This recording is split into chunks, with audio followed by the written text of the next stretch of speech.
Eu ouvi meu filho dizer claro e sem hesitar: queria que minha mãe estivesse morta, ela só é um peso. Eu estava perto, quase deixei o copo de chá gelado cair da mão. Minhas pernas ficaram sem força. Ele não estava com raiva, nem brincando. Falava calmo, como se fosse uma verdade qualquer. O pior é que ele não sabia que eu estava escutando. Isso aconteceu na festa de aniversário da minha irmã, na casa dela em Palo Alto. A sala estava cheia de risadas e cheiro de lasanha, mas eu tinha saído para respirar no quintal. Foi lá que está meu filho Daniel, meu único filho, encostado na cerca de madeira com o amigo Tyler. Pensavam que estavam escondidos, mas eu estava ali, escutando. Daniel falou como se fosse uma confissão guardada por anos: minha mãe não serve para nada. Às vezes queria que ela já tivesse morrido. A vida seria mais fácil. Tyler ficou sem jeito, mas meu filho continuou, sem saber que cada palavra entrava como uma faca em mim. Meu nome é Margaret Reynolds, tenho 69 anos. Essa história não começou nessa festa.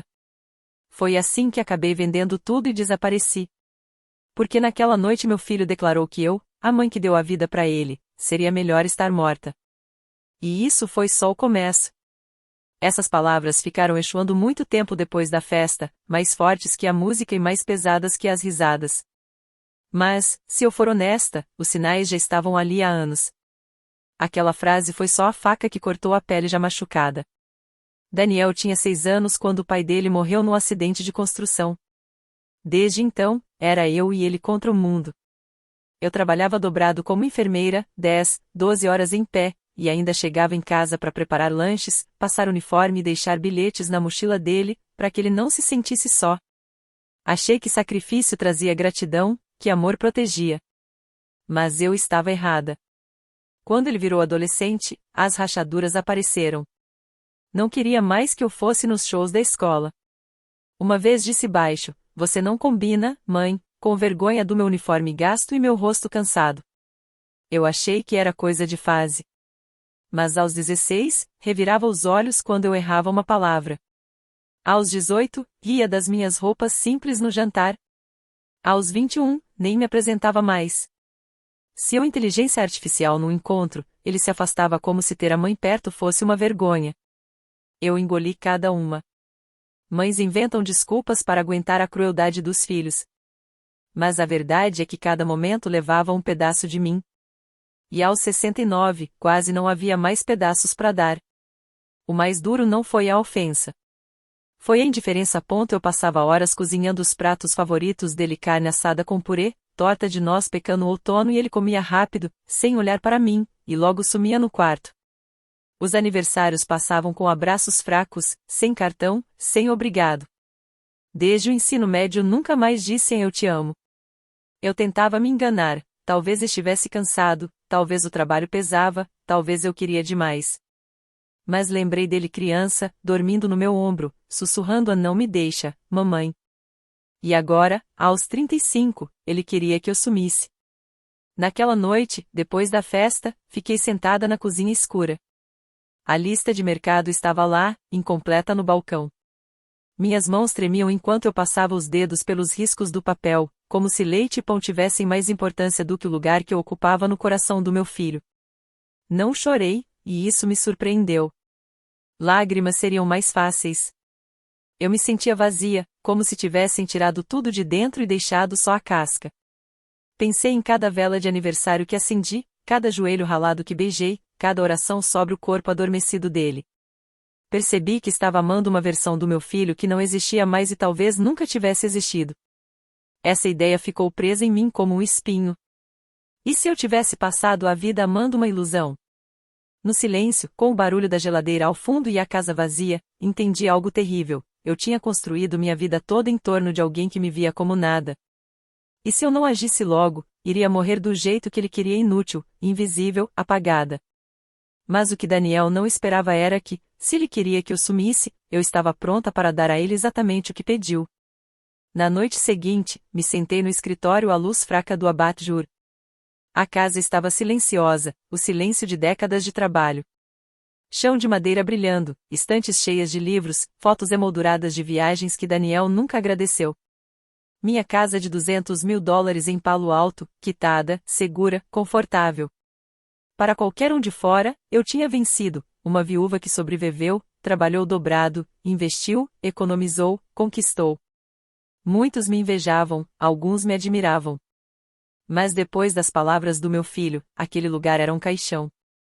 No dia seguinte, liguei para um corretor, Mark Jensen, conhecido por vender rápido. Ele atendeu com voz animada: Senhora Reynolds, como posso ajudar hoje? Quero vender, falei seca. Ele parou. Vender sua casa? Sim. Quero listar imediato. Sem visitação, sem demora. Se possível, pagamento à vista. Ele limpava a garganta. A senhora entende que na Califórnia tem escritura, inspeção, documentação. Mesmo à vista, leva algumas semanas. Tudo bem, respondi. Desde que seja certo. Houve silêncio do outro lado da linha.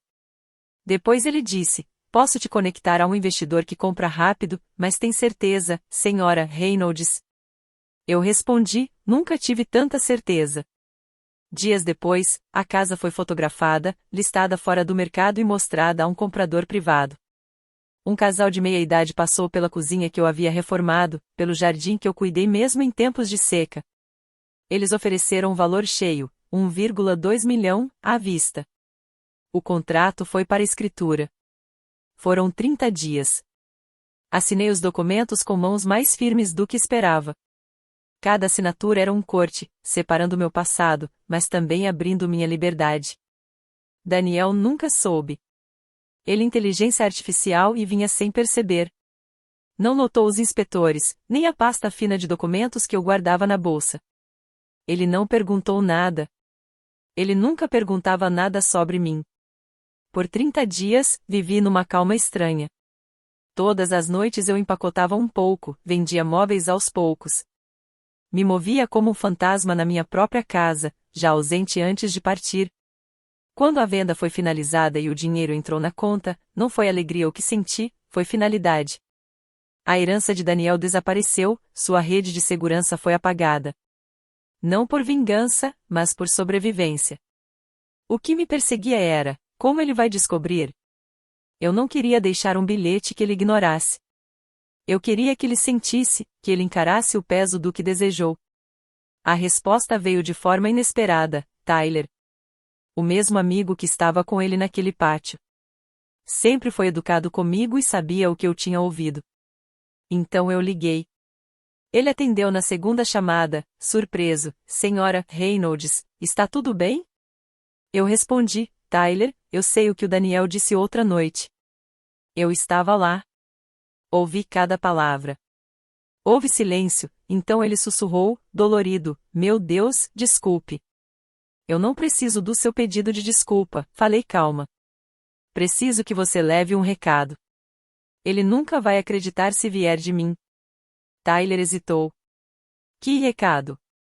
Diga a ele isto: o que ele desejou está acontecendo. A casa se foi. Eu me fui. Ele queria que eu sumisse da vida dele, e agora ele tem exatamente o que pediu. Tyler suspira fundo: Senhora Reynolds, isso vai destruir ele. Já me destruiu, respondi. Agora ele vai viver com o eco das próprias palavras. Desliguei o telefone sentindo a última porta se fechar. Quando entreguei as chaves ao corretor Mark Jensen, eu sabia que nunca mais pisaria naquela casa. Não aluguei, não fiquei rodando.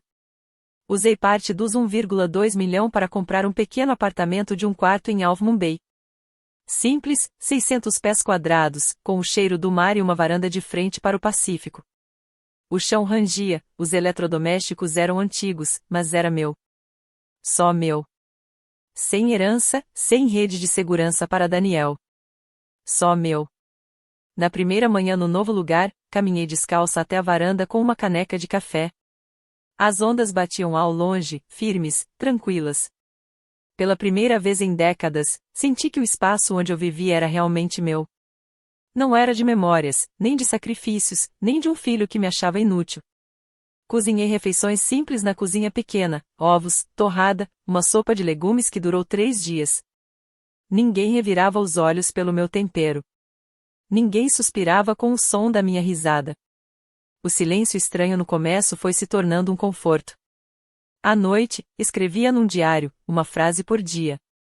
A primeira foi trêmula, mas verdadeira: estou aqui. Estou viva. E não sou mais um fardo. Enquanto isso, a vida de Daniel começava a rachar. Ele descobriu 3 dias depois. Era sexta-feira à noite, sentado num bar cheio. Tyler se inclinou e disse: sua mãe vendeu a casa. Ela se foi. Ela mandou eu te dizer: o que você desejou está acontecendo. Daniel riu na hora, um riso duro, debochado. Isso é ridículo. Ela não faria isso. Não teria coragem. Mas então o celular vibrou. Um recado de voz. Ele colocou no viva voz sem pensar. Era o corretor, S.R. Reynolds. Aqui é Mark Jensen, corretor da sua mãe. Confirmo que o imóvel da Willow Lane foi vendido esta semana. Os compradores terão posse em 30 dias. Por favor, retire os pertences pessoais até lá. A mão dele tremeu.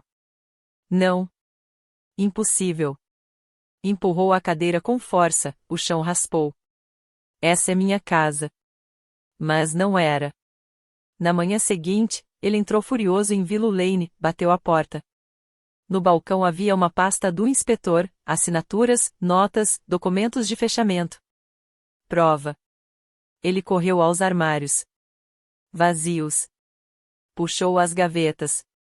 Nada. A caixa de joias da minha cômoda sumiu. Minhas roupas, minhas lembranças, meu cheiro, tudo fora. A casa ainda mobiliada, sim, parte do negócio. Mas eu me apaguei de lá. Ele ficou na sala de jantar, olhando para o lustre, o mesmo onde tinha comido anos sem nunca dizer obrigado.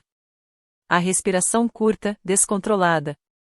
Sem bilhete, sem explicação. Só silêncio. E as palavras de Tyler ecoando: o que você desejou está acontecendo. Ali foi o momento em que o peso da crueldade caiu sobre ele. Não em raiva, nem em revolta. Foi realidade fria. 30 dias.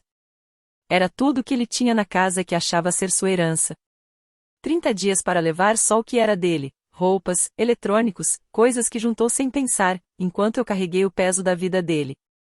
30 dias até estranhos entrarem pela porta, e ele não ter onde se esconder. O sol já estava baixando quando aceitei vê-lo. Depois de semanas de ligações perdidas, mensagens sem fim, parentes dizendo que ele estava se desmoronando, e Tyler quase implorando por uma chance, eu enviei uma mensagem: sábado, 6h15, cais de Half Moon Bay. 10 minutos. Sem gritos. Quando cheguei, o céu estava pintado de ouro e cinza. O cheiro de sal estava no ar. Daniel já estava lá, andando de um lado para o outro, mãos nos bolsos. Ele parecia menor do que o menino que eu criei, menor do que o homem que falou coisas cruéis. Caminhei até ele e parei a poucos passos. 10 minutos, falei firme. Mãe, a voz dele falhou. Por favor, eu liguei tantas vezes, eu preciso falar com você. Você já está falando, respondi. Use o tempo. Os olhos dele buscavam fraqueza em mim, lágrimas, a mãe que sempre cedia. Mas essa mãe não existia mais. Por que você fez isso? Por que vendeu a casa? Por que sumiu? Você arruinou tudo. Não fui eu que arruinei nada, Daniel. Foi você. Ele congelou.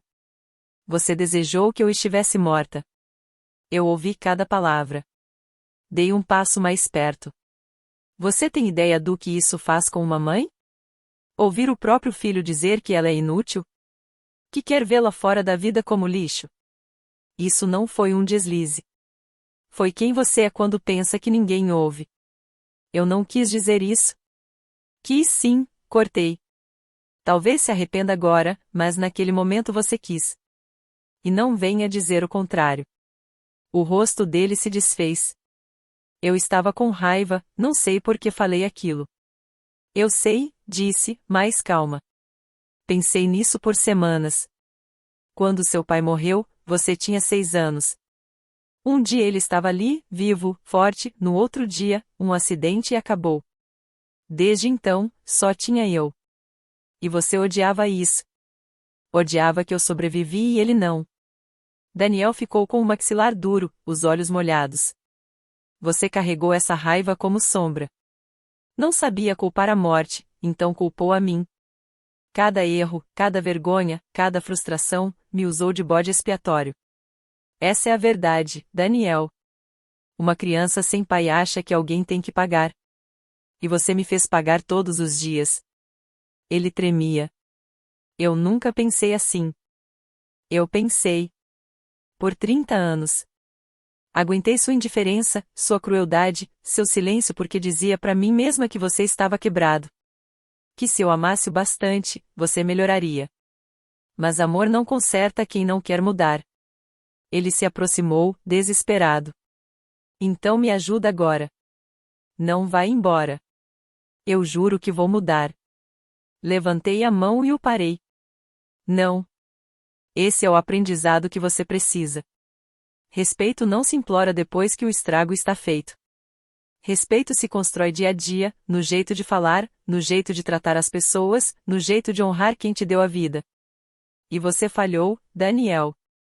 Você falhou comigo. Os lábios dele tremiam. Eu só estava machucado, mãe. Não quis. Cheguei mais perto, a voz firme como aço. Estar machucado não é desculpa para ser cruel. Você não pode usar a morte do seu pai como escudo para sempre. Eu também perdi ele. Eu enterrei o mesmo homem que você. E enquanto eu trabalhava em dobro, quebrava as costas e dava tudo para você, em troca só recebi vergonha. As palavras bateram nele como socos. Ele recuou, balançando a cabeça. Quer saber a verdade? Continuei. Eu não sume para te castigar. Eu sume para me salvar. Porque se eu tivesse ficado, eu teria morrido do jeito que você queria, vazia, apagada, invisível. E eu me recuso a viver meus últimos anos como fantasma da minha própria vida. As lágrimas escorriam no rosto dele. Daniel estendeu a mão e a voz saiu quebrada. Por favor, mãe, não me deixe. Eu posso melhorar. Dei um passo para trás. Sem gritos, sem súplicas. Te dei 10 minutos e a verdade é essa, a venda fechou na segunda. Você tem 26 dias naquela casa. Fale com Mark. Depois disso, está por sua conta. As palavras cortaram como vidro. O silêncio ficou pesado. As gaivotas gritavam no alto, o mastro de um barco batia no metal. O choro de Daniel se misturava ao vento, desesperado, cru. Mas eu não cedi. Eu ainda te amo, disse baixo. Mas amor sem respeito é veneno. E eu não vou beber mais. Virei e caminhei pelo pier, o som dos meus passos batendo na madeira. O mar estava aberto à minha frente. Não olhei para trás. O choro dele ecoou pelo porto até ser engolido pelo mar. Cada passo era pesado como pedra, mas leve como ar. Pela primeira vez em décadas, minha vida não era definida pela sombra dele. Não voltei para casa pensando nas lágrimas dele. Não me perguntei se fui dura demais. Essa parte de mim, a mãe que desculpava, que explicava, que se dobrava até quebrar, tinha acabado. No lugar disso, perguntei a mim mesma: quem sou eu agora? Por anos fui a mãe de Daniel antes de ser qualquer coisa. A viúva do homem que morreu em um acidente. A mulher que fazia turno duplo. A que carregava a culpa como segunda pele. Achei que meu papel era segurar tudo de pé por ele, por nós, pela memória de uma família destruída cedo demais. Mas essa ilusão acabou no dia em que ouvi meu filho dizer que queria que eu estivesse morta. Ali percebi que ele já tinha me enterrado muito antes de eu ir embora. A crueldade de Daniel não começou naquela festa. Foi lenta, diária, como gotas que furam a pedra. Suspiros, olhos virados, risadas de deboche. Cortes pequenos que viraram cicatrizes. Eu dizia a mim mesma que era o luto, que perder o pai tinha deformado algo nele. E talvez fosse. A psicologia explica, crianças transformam dor em raiva e raiva em culpa. Eu era o alvo mais próximo. Mas explicação não é desculpa. O trauma explica porque alguém manca, mas não dá direito de quebrar a perna de outra pessoa. Daniel escolheu, dia após dia, me tratar como nada. E eu escolhi por muito tempo ficar calada.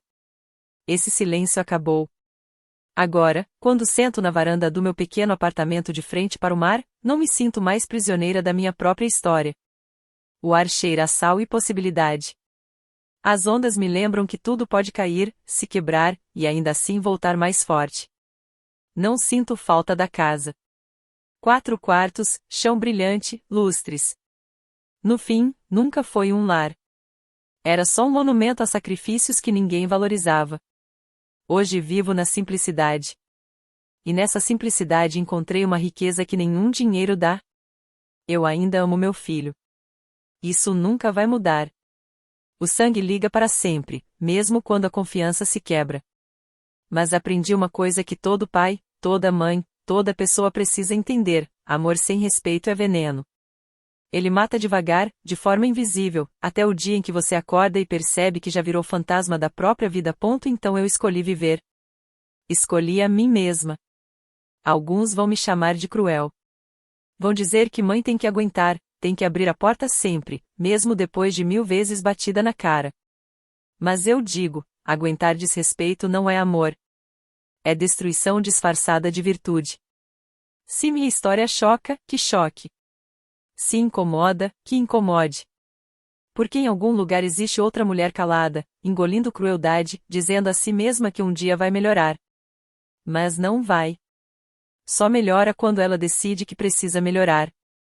Agora Daniel vai ter que encarar a si mesmo. Sem minha casa, sem minha herança, sem meu silêncio. Vai ter que olhar no espelho e ver não mais o menino que perdeu o pai, mas o homem que tentou enterrar a própria mãe com palavras afiadas como faca. Talvez ele mude, talvez não. Isso já não é minha responsabilidade. Minha responsabilidade agora é viver. Escrever no meu diário à noite. Caminhar no pier sentindo o vento no rosto. Cozinhar do jeito que eu gosto. Respirar sem pedir desculpa.